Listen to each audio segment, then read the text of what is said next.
Good evening students. तो जैसा कि लास्ट आर्टिकल में हमने इलेक्ट्रॉनिक कॉन्फ़िगरेशन कैसे करना है आपको, वो हमने सिखाना आपको शुरू किया था। और एनर्जी लेवल डायग्राम जो है वो बना दिया था मैंने, और हाइड्रोजन से लेकर नियोन तक 10 एलिमेंट तक का इलेक्ट्रॉनिक कॉन्फ़िगरेशन लिख दिया था मैंने, और मैं आपसे फिर से भी लिखूंगा। समझिए, इस यूनिट का लास्ट आर्टिकल चल रहा है। एक अलग से टॉपिक है इफेक्टिव न्यूक्लियर चार्ज, जो कंपटीशन एग्जाम में भी आता है आगे। ठीक है, तो वो टॉपिक अलग है। इफेक्टिव न्यूक्लियर चार्ज उसको मैं अच्छे से समझाऊंगा। ठीक है, उसके लिए न्यूमेरिकल कैसे निकालते हैं, न्यूमेरिकल बेस्ड होता है, जो कि आगे आपको बीएससी क्लासेस, बीएससी में मतलब अगले स्टैंडर्ड में भी पढ़ने को मिलता है, कंपटीशन में भी आ जाता है।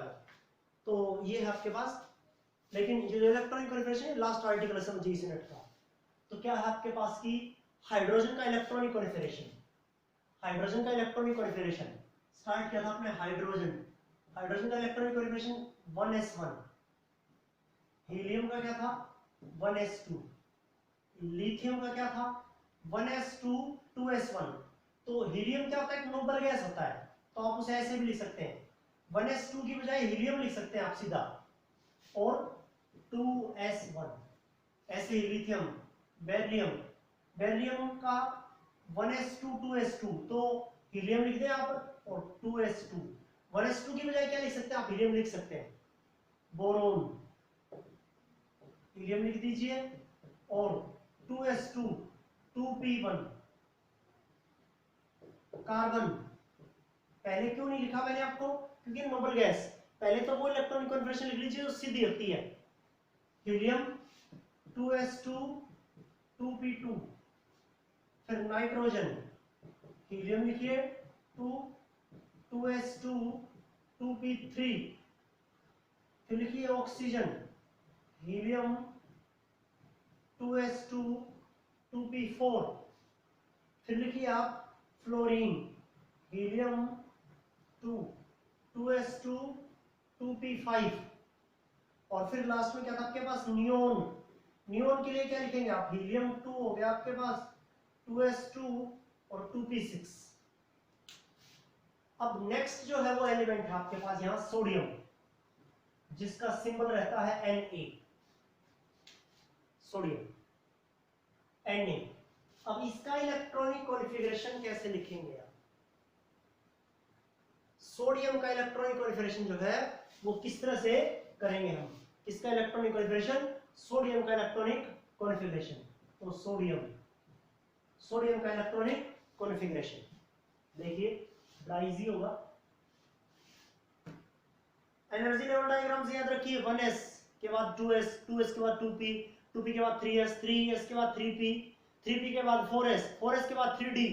और वो एनर्जी लेवल डायग्राम भी बना रखा है मैंने, कैसे आप उसको देखिए। यहाँ क्या है, 1s है आपके पास, यहाँ क्या होगा आपके पास 2s 2p होगा, फिर यहाँ 3s 3p 3d होगा, यहाँ फिर 4s 4p 4d 4f होगा, फिर 5s 5p 5d 5f, 6s 6p 6d 7s 7p, और वैसे 1s फिर 2s 2s के बाद 2p 3s 3p के बाद 4s 3d 4p 5s 4d 5p 6s, ऐसे 4f 5d 6f, ऐसे ऐसे बढ़ते हैं वो।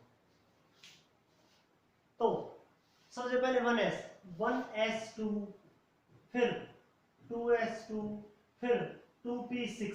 कितने हो गए, 2 2 4 और 6 10। सोडियम कौन से नंबर पर, हाई लेवल नंबर पर। एक इलेक्ट्रॉन बढ़ रहा है, 2p के बाद में क्या है 3s 3s1 3s1। अब क्या करेंगे आप, 1s2 2s2 2p6, 10 इलेक्ट्रॉन हो गए, 2 2 4 और 6 10। और वो किसके हैं, नियोन के। नियोन भी क्या था, नोबल गैस। नियोन भी क्या था, नोबल गैस। तो इसलिए आप सोडियम की इलेक्ट्रॉनिक कॉन्फ़िगरेशन आप सीधे क्या लिख सकते हैं, नियोन 10।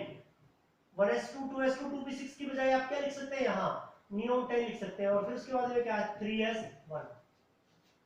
अब ऐसे ही मैग्नीशियम होगा आपके पास।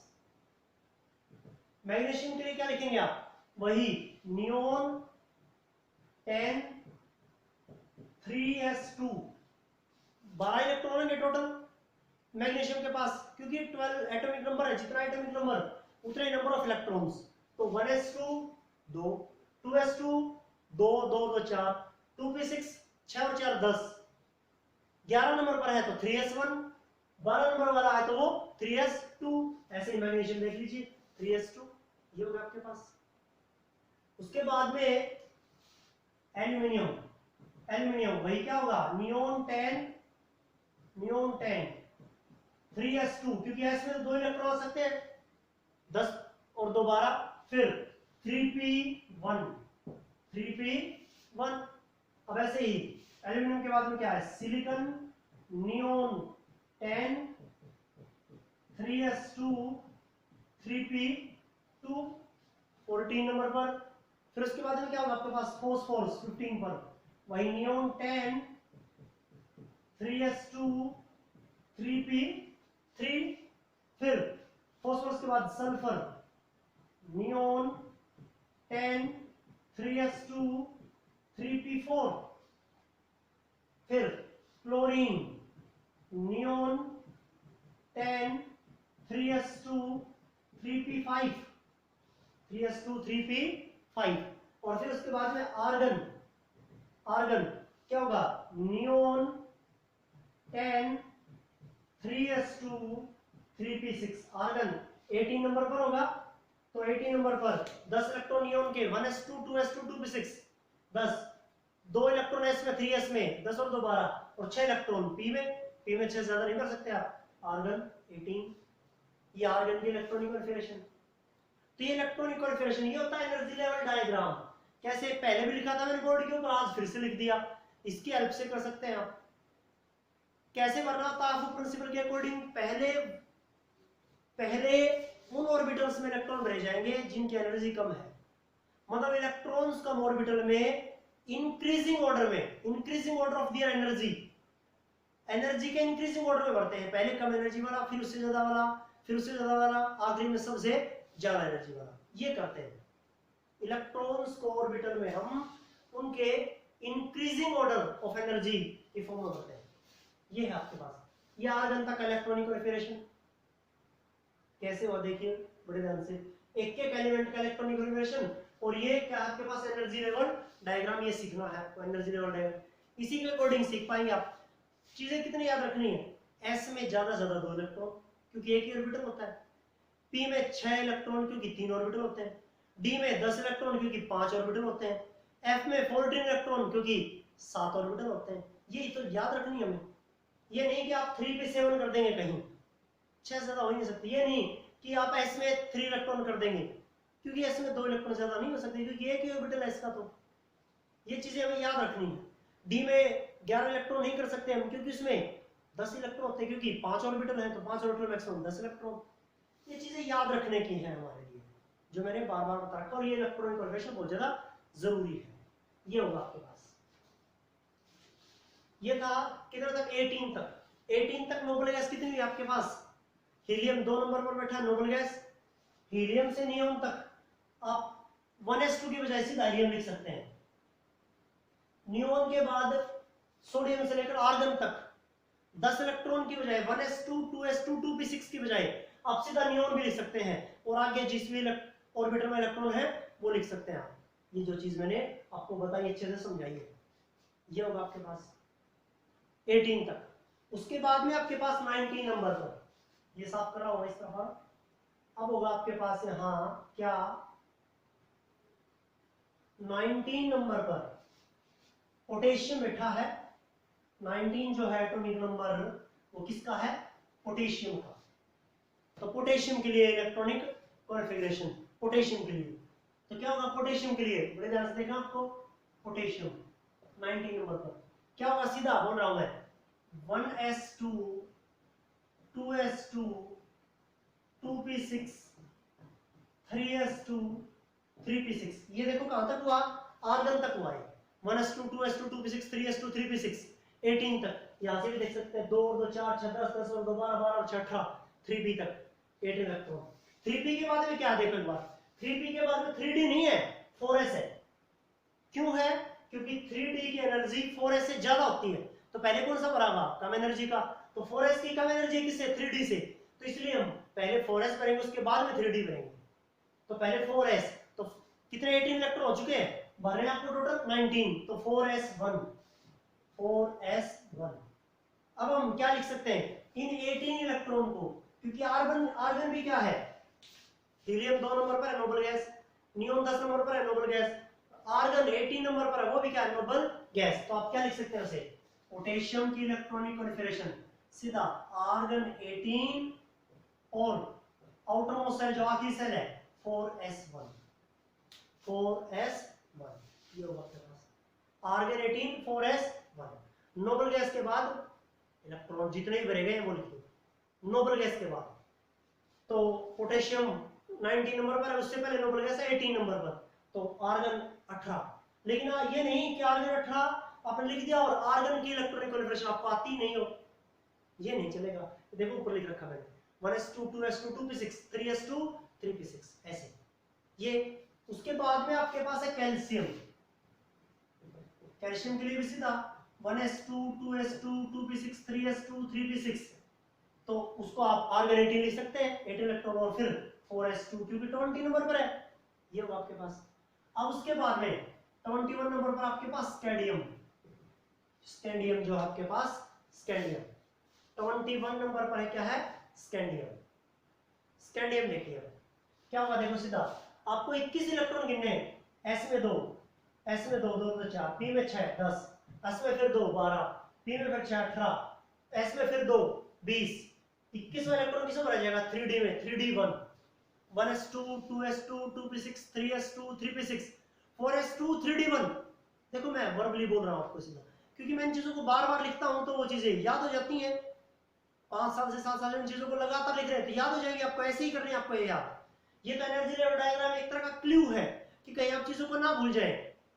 ये कब तक है, जब तक आप चीजों को बार बार लिख के नहीं देखते, सीख नहीं लेते उसको, उसके बाद जरूरत नहीं पड़ेगी आपको, आप सीधा बताएंगे।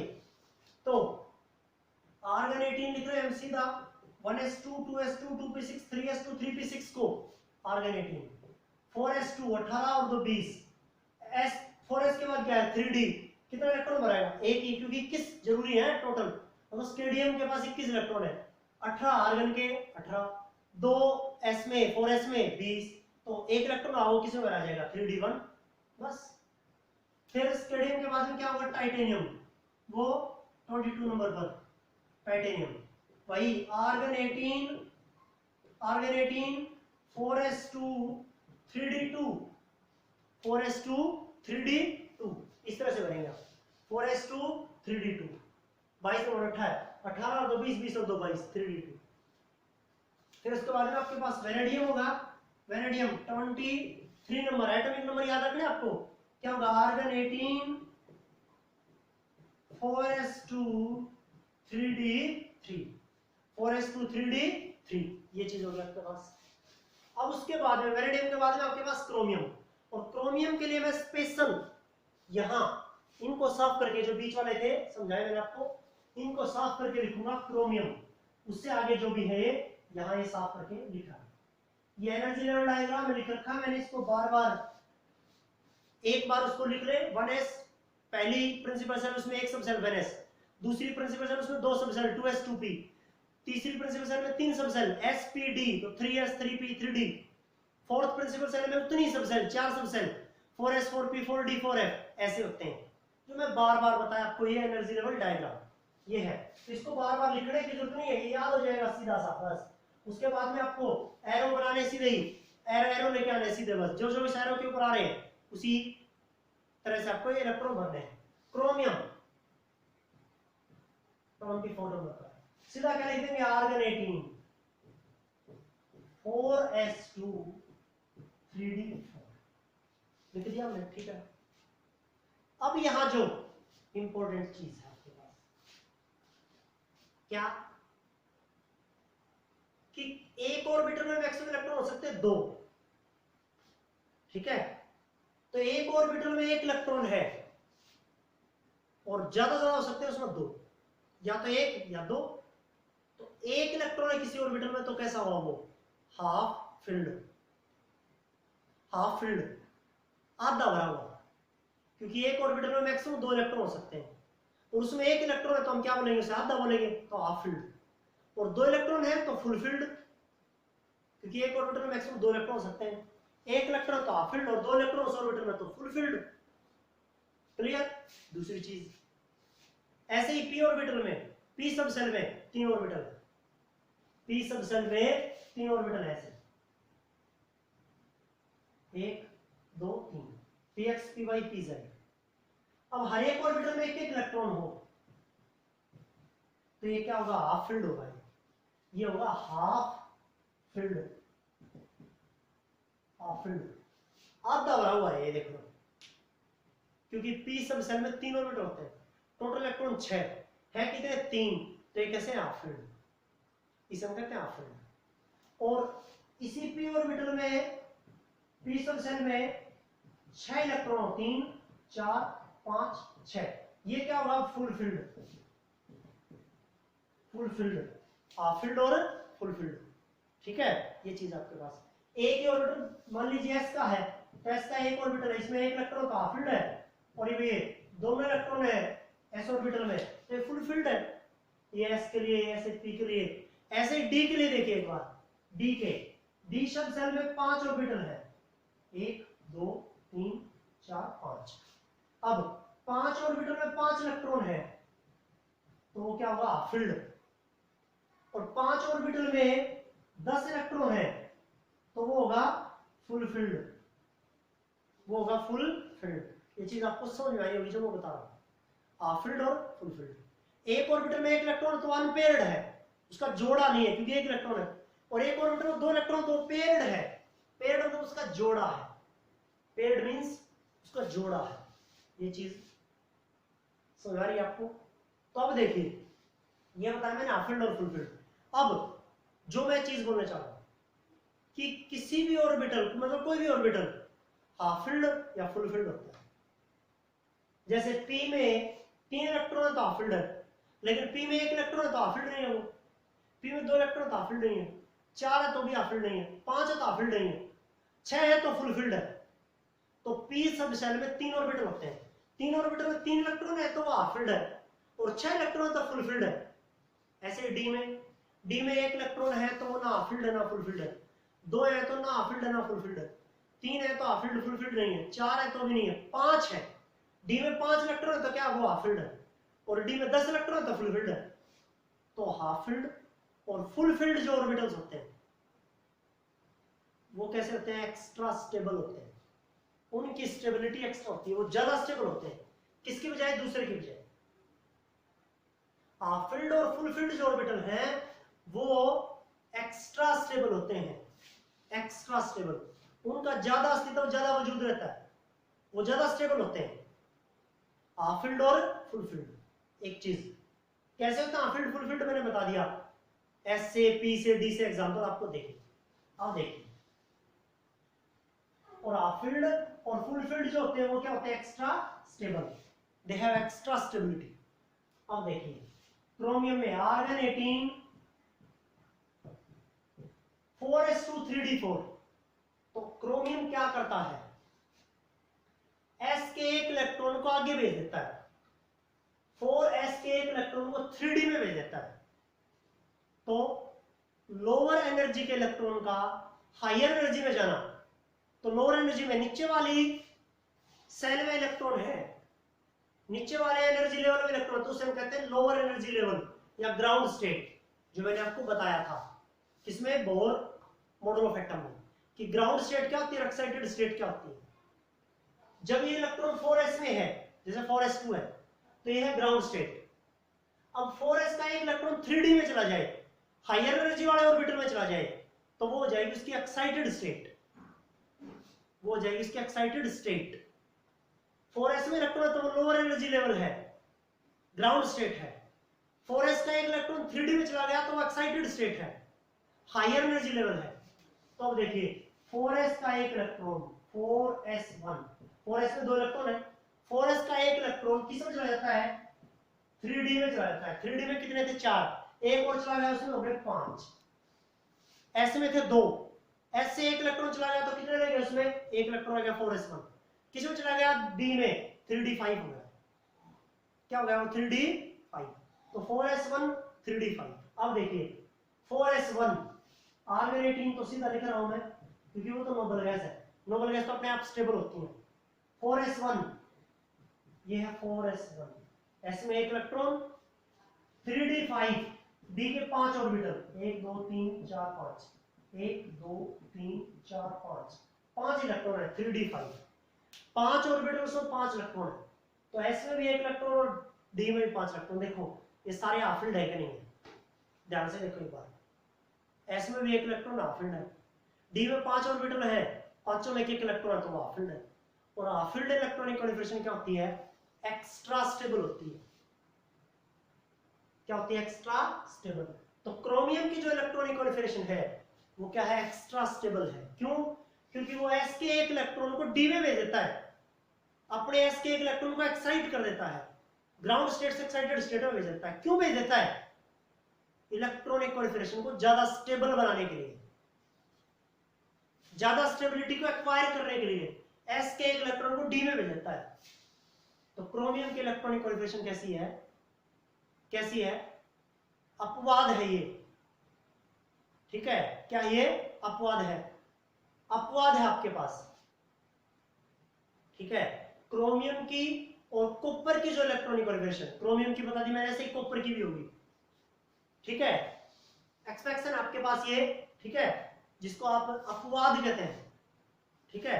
असब्सिनेशन जो है आपके पास ये चीज है, अपवाद जिसे कहते हैं आप, जो दूसरों से अलग हटकर इलेक्ट्रॉनिक कॉन्फिगरेशन रखता है। वास्तव में तो क्या होना चाहिए था?